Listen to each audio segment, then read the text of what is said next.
Let's get to some questions here. It's Lee coming on saying, hey, Matt, since I start doing high reps, like 300 push-ups a day, a couple times a week, my muscles get bigger. Yes. Will that be temporary because is it in the pump or is it the strength? So a couple of things. One is, yes, there's definitely some residual inflammation that comes, especially with that type of high repetition training.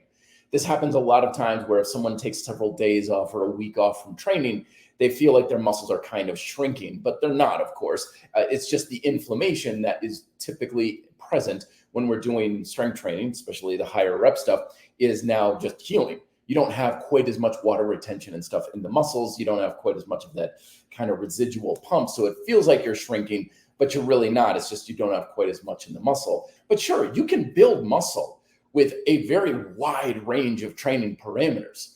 As the research these days heavily suggests that a lot of the stimulus for hypertrophy comes from just basically cooking out the muscle, bringing it to a high state of fatigue and then letting it recover.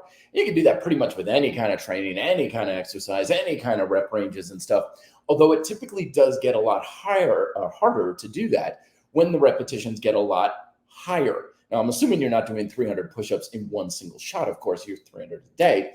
So when you're looking at training, you still want to make sure it's heavy enough that you're doing that. Like you're not going to build huge legs walking, even though you can walk until you're literally collapsing on the ground.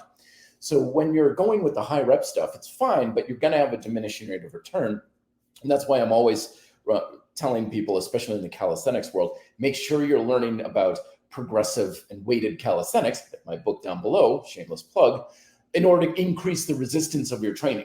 Because if there's anything that is going to give you the best bet on having bigger muscles that are bigger even without that little pump, it's having a variety of training stimuli. So you're training heavy and you're training light. You're training higher volume and lower volume and everywhere in between. And you're not going to be able to do that if your technique always stays the same. You have to make sure that you have that progressive calisthenics theory dialed in. And that's something, again, I guess you could say that's another lesson that a lot of bodyweight practitioners just fail to learn until it's too late. And they're like, oh my gosh, I wish I understood this stuff 5 years ago. I would have been a lot further along my journey. So it's a little bit of both, but it's not like if you stop next week, something's going to be totally different.